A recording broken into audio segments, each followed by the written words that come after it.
Welcome students, मैं हूं आकाश Arshad. Previous lecture में हमने एलिमेंट्री प्रॉपर्टीज ऑफ कांग्रेस को पढ़ा था।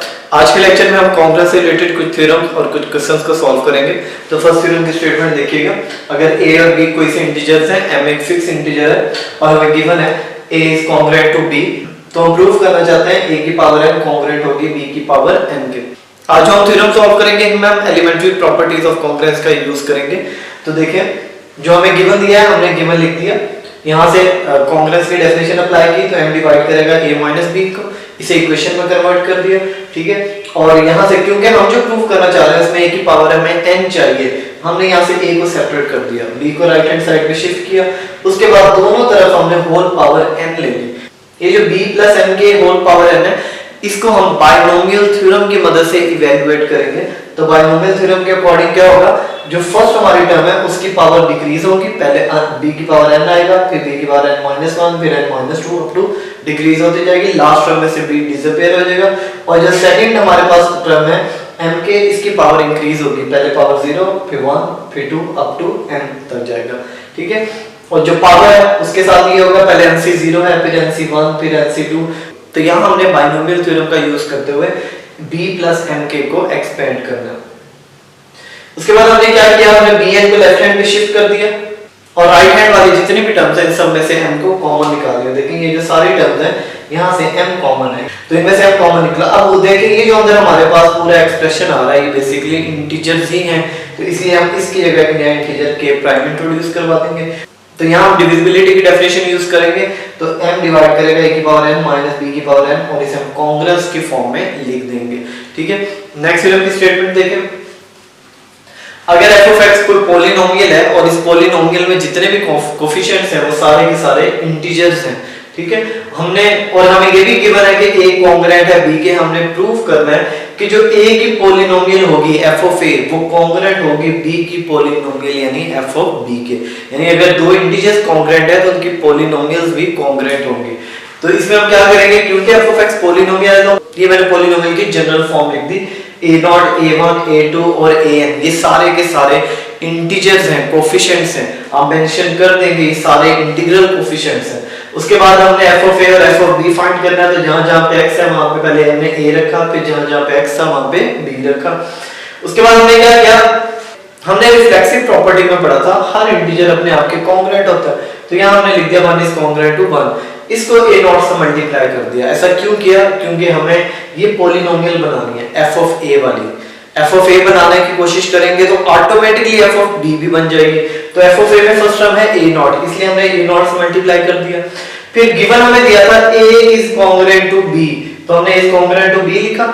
अब यहां पर देखें a के साथ क्या है a1, ठीक है। पहले हमने ये टर्म बनाई a0, ये देखिए हमारे पास बन गई। अब हमें ये वाली टर्म चाहिए, तो a कांग्रुएंट है b के, तो हमने इसको a1 से मल्टीप्लाई कर दिया, तो a1 a बन जाएगा, राइट हैंड पे a1 b बन जाएगा, ठीक है। इसी तरह आप हमें ये चाहिए, तो हम अभी हमने प्रीवियस थ्योरम में प्रूफ किया है कि अगर a कांग्रुएंट हो b के तो हम a की पावर n b की पावर n के कांग्रुएंट रख सकते हैं। तो उसी का हम यूज करेंगे कि अगर a कांग्रुएंट है b तो a स्क्वायर b स्क्वायर के होगा, a क्यूब b क्यूब के होगा, a की पावर 4 b की पावर 4, इसी तरह से up to so on a की पावर n b की पावर n से। तो यहाँ पर हमें a के साथ a1 चाहिए था, हमने a1 से मल्टीप्लाई किया, a स्क्वायर के साथ देखें क्या चाहिए a2, तो हम इसको a2 से मल्टीप्लाई करेंगे। a की पावर n के साथ हमें क्या चाहिए an, तो हमने यहाँ पर an से मल्टीप्लाई कर दिया। तो जो हम रिजल्ट वहां पे f ऑफ a जो बनाना चाहते हैं वो हमारे पास यहाँ लेफ्ट हैंड साइड में बन गया। तो हमने क्या किया, उसके बाद सारी इक्वेशंस को ऐड करेंगे, तो लेफ्ट हैंड पे जो हमारे पास पॉलिनोमियल बन रही है अगर आप गौर करें तो f ऑफ a है, और जो राइट हैंड पे पॉलिनोमियल बन रही है वो f ऑफ b है। और यही हम प्रूफ करना चाह रहे थे कि f of a is congruent to f of b modulo m। अब यहाँ पर हमने प्रॉपर्टीज का यूज किया, एक तो हमने ये जो अभी प्रॉपर्टी है थ्योरम प्रूफ किया है उसका हमने यूज किया, और दूसरा यहाँ पर अगर आप देखें तो हमने एक प्रॉपर्टी में प्रूफ किया था कि अगर a कांग्रुएंट हो b के तो ca कांग्रुएंट होता है cb। तो यहाँ हमने कांस्टेंट इंटीजर से बोथ साइड पर मल्टीप्लाई किया, तो यहाँ पर भी हमने प्रॉपर्टी का यूज किया। और उसके बाद हमने इन सब का सम भी किया, तो हमने ये भी प्रूफ किया हुआ है कि अगर दो कांग्रुएंस रिलेशंस को ऐड करें तो उनके कांग्रुएंस रिलेशन पे कोई फर्क नहीं पड़ता, तो उस प्रॉपर्टी का हमने यहाँ यूज किया। नेक्स्ट थ्योरम की तरफ चलते हैं। थर्ड थ्योरम बहुत इजी थ्योरम है, स्टेटमेंट देखिएगा, अगर a कांग्रुएंट है b मॉडुलो m1 और a कांग्रुएंट है b मॉडुलो m2, यानी दो इंटीजर्स दो डिफरेंट मॉडुलो के अकॉर्डिंग कांग्रुएंट है, तो हमने प्रूव करना है कि वो दोनों कॉन्ग्रुएंट होंगे और उसमें मॉडुलो क्या होगा, उन दोनों इंटीजर्स का एलसीएम। ठीक है, ये जो m1 और m2 के साथ ही आपको जो नजर आ रहा है, आपको पता है ये जो है ये किसको डिनोट कर रहा है, ये LCM of m1 and m2। तो जो हमें गिवन दिया लिख लेते हैं। पहले हमें गिवन दिया है कॉन्ग्रुएंट है b मॉडुलो m1, तो यहां से हमें मिलेगा m1 डिवाइड करेगा a माइनस b। इसी तरह से a कॉन्ग्रुएंट है b मॉडुलो m2, तो यहां से हम लिख सकते हैं m2 divide a minus b। अब देखें ये दोनों इंटीजर जो हैं ये a माइनस b को डिवाइड कर रहे हैं, तो अगर इनका एलसीएम हम लेट कर लेते हैं कि इनका एलसीएम m है, तो ऑब्वियस है जो एलसीएम है वो लीस्ट कॉमन मल्टीपल होता है, तो वो भी तो है a माइनस b को डिवाइड करेगा। तो यहां से इसे वापस कॉन्ग्रुएंस के फॉर्म में हमने लिखा, और m की वैल्यू m किसके बराबर है, एलसीएम ऑफ m1 m2, तो यहाँ पे हम m की जगह पे एलसीएम ऑफ m1 m2 लिख देंगे, और यही हमारा रिजल्ट था। तो बहुत सिंपल सा थ्योरम था। नेक्स्ट थ्योरम देखिएगा, ये जीसीडी से रिलेटेड है। थ्योरम थर्ड एलसीएम से रिलेटेड था, थ्योरम फोर्थ जीसीडी से रिलेटेड है। हमें गिवन है कि अगर na कॉन्ग्रुएंट है nb के और m और n का जीसीडी d हो, तो हमें प्रूफ करना है कॉन्ग्रुएंट b a कॉन्ग्रुएंट होगा b के मॉडुलो m by d। तो हम यहाँ पर भी वही करेंगे जो हमें गिवन दिया हम उसका यूज करेंगे। गिवन हमें ये है, इसको हमने इक्वेशन की फॉर्म में कन्वर्ट कर दिया। ठीक है, यही काम हम थ्रू आउट करते हुए आ रहे हैं। फिर हमें गिवन है कि m और n का जीसीडी d है, तो इसका मतलब है d m को भी डिवाइड करेगा d n को, by definition of GCD d m को भी डिवाइड करेगा d n को भी डिवाइड करेगा। इस डिविजिबिलिटी को अगर हम इक्वेशन में कन्वर्ट करें तो हम कुछ इस तरह से लिख सकते हैं, इसी तरह से उसको भी इक्वेशन में कन्वर्ट करें कुछ इस तरह से लिख सकते हैं। बट यहाँ एक बात आपने याद रखनी है, ये जो आप इंटीजर इंट्रोड्यूस करवाएंगे m1 और n1, इन दोनों का जीसीडी 1 होगा, यानी ये दोनों रिलेटिवली प्राइम होंगे। आपको याद है कि अगर दो इंटीजर्स का जीसीडी 1 हो तो वो रिलेटिवली प्राइम होते हैं। ठीक है, तो इस बात को आपने ज़हन में रखना है। तो रिलेटिवली प्राइम का मतलब ये होगा कि ये एक दूसरे को डिवाइड नहीं कर सकते। तो हमें ये जो m की वैल्यू मिली है और ये जो हमने n की वैल्यू फाइंड किया है, इन दोनों वैल्यूज को उठा के इक्वेशन 1 में पुट कर देते हैं। यहाँ से पहले मैंने n कॉमन निकाला, इसमें n की वैल्यू पुट की, यहाँ पर m की वैल्यू पुट की।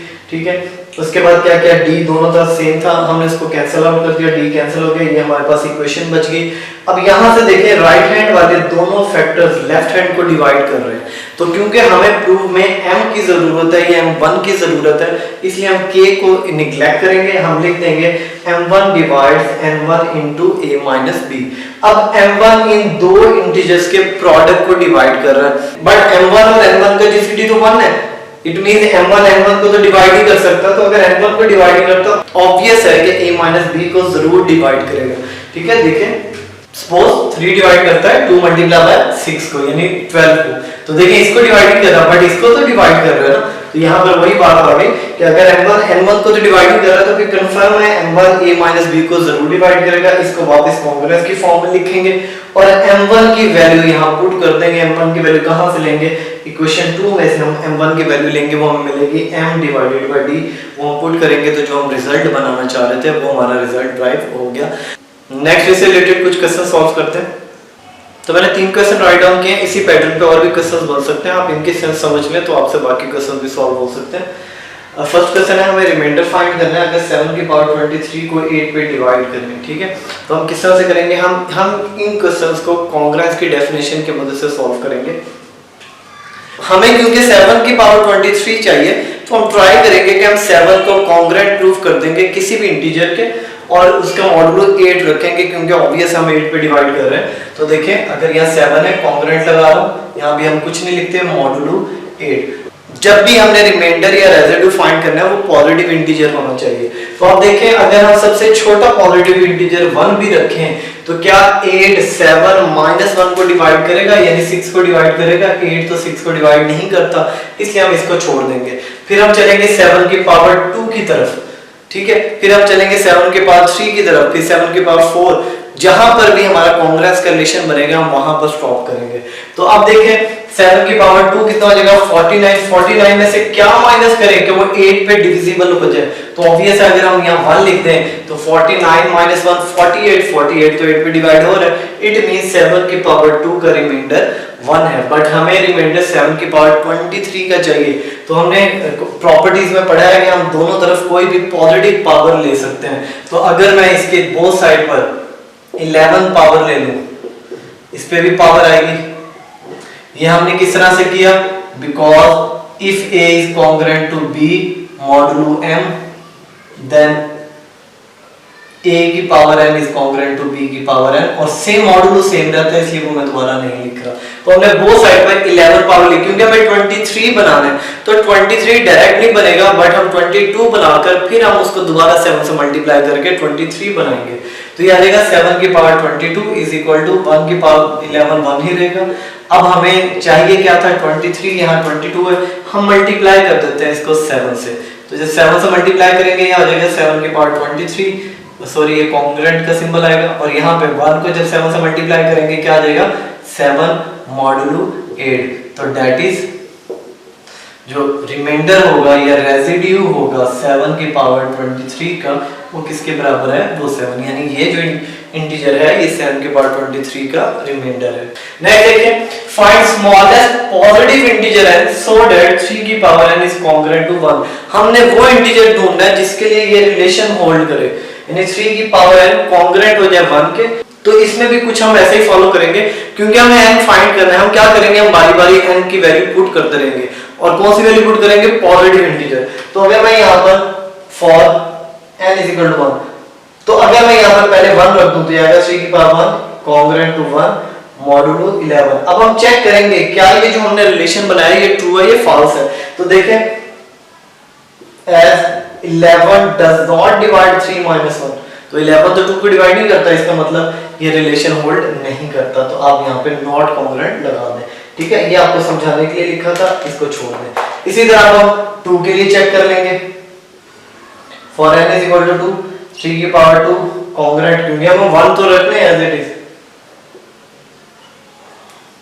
तो इसको भी चेक करके देख लें, as 11 does not divide 3 की पावर 2, क्या 11 8 को डिवाइड करते हैं, ऑब्वियस है नहीं डिवाइड करता, इसका मतलब ये रिलेशन भी होल्ड नहीं करेगा, यानी n की वैल्यू 2 भी नहीं हो सकती, ना n की वैल्यू 1 हो सकती है, क्योंकि वहां पे कॉन्ग्रुएंस का रिलेशन नहीं बन रहा था, 2 भी नहीं हो सकती। इसी तरह से हम चलते जाएंगे, 3 भी चेक करेंगे, 4 भी चेक करेंगे, 5 पे क्योंकि ये हो रहा है इसलिए मैं डायरेक्टली 5 पे जा रहा हूँ। 3 की पावर 5 कॉन्ग्रुएंट है 1, मॉडुलो है हमारे पास 11। तो यहाँ पर आप बेशक इसको चेक करके देख लें कि 11 डिवाइड कर रहा है 3 की पावर 5 माइनस 1, तो ये एक ट्रू रिजल्ट है। इट मींस जो n की वैल्यू होगी, सो n की वैल्यू हमारे पास क्या आ जाएगी 5। तो ये वो स्मॉलेस्ट पॉजिटिव इंटीजर है जिसके ऊपर ये रिलेशन होल्ड किया है, ठीक है। नेक्स्ट चलते हैं क्वेश्चन नंबर 3 की तरफ। क्वेश्चन नंबर 3 में हमें एक फंक्शन f of x दिया हुआ है, और हमें इसमें भी रिमाइंडर फाइंड करना है अगर f of 15 डिवाइड हो 7 पे। तो इसका भी पैटर्न देखें, हम सबसे पहले ये देखेंगे कि 15 किसके कॉन्ग्रुएंट होता है। तो देखें, f 15 इज कॉन्ग्रुएंट टू, किसके कॉन्ग्रुएंट बनेगा, मॉडुलो हमें 7 रखना है, 7 14 को डिवाइड करता है, तो हम 15 इज कॉन्ग्रुएंट टू 1 रख देंगे। दोनों तरफ फंक्शन अप्लाई कर दें, इधर भी f of 15 इधर भी f of 1। ये अब हमने कैसे किया, अगर a कॉन्ग्रुएंट हो b के तो f of a कॉन्ग्रुएंट होता है f of b, इसका मतलब दोनों तरफ f अप्लाई हो सकता है, ठीक है। तो इसकी वैल्यू हमारे पास नहीं है, हमें इसकी वैल्यू ढूंढनी है पहले, इसकी वैल्यू ढूंढ के यहाँ पे इक्वेशन 1 में पुट करेंगे। इसकी वैल्यू कैसे निकालेंगे, देखिए f of 1 की वैल्यू तो निकालना आसान है, हमें जो फंक्शन दिया है वहां पे जहां पे x है वहां पे हम 1 पुट कर देंगे, here f of 1। तो देखिए यहाँ पे 1 पुट करेंगे, 1 की power 4 minus 3 into 1 square plus 2 into 1 minus 1। तो इसमें हम जब सॉल्व करेंगे तो हमें माइनस 1 रिजल्ट देगा, इसमें पुट कर दें। So f of 15 is congruent to minus 1 modulo 7। लेकिन बात यह है कि जब हम रिमाइंडर या रेजिड्यू फाइंड करते हैं तो वो पॉजिटिव होना चाहिए। यहाँ जो f of 15 का रिमाइंडर आ रहा है वो -1 है, नेगेटिव आ रहा है, तो हमें कोई पॉजिटिव ढूंढना पड़ेगा। उसके लिए हम अब ऑनवर्ड फिर क्या करेंगे, हम देखेंगे -1 किसके कॉन्ग्रुएंट है, मॉडुलो 7 में। तो आप देखें, अगर मैं यहाँ 6 लिख दूं तो 7 -1 -6 यानी -7 को डिवाइड करेगा, ठीक है। तो इसका मतलब है अगर हम इन दोनों इक्वेशंस को कंपेयर कर दें, comparing 1 and 2 by comparing 2 and 3, तो हमने रिलेशन पढ़ा हुआ है कि ट्रांजिटिव प्रॉपर्टी कॉन्ग्रुएंस रिलेशन में होल्ड करती है। तो इसका मतलब अगर f of 15 -1 के कॉन्ग्रुएंट है और -1 6 के कॉन्ग्रुएंट है, तो हम कह सकते हैं कि f of 15 कॉन्ग्रुएंट होगा 6 के मॉडुलो 7। तो इट मींस दैट इज हमारा जो रिमाइंडर है तो रिमाइंडर 6 इज द रिमाइंडर। ठीक है, तो यही तक का आज का हमारा लेक्चर था। इंशाल्लाह नेक्स्ट लेक्चर में कांग्रेस से रिलेटेड कुछ और थ्योरम्स को भी पढ़ेंगे। तब तक के लिए अल्लाह हाफिज।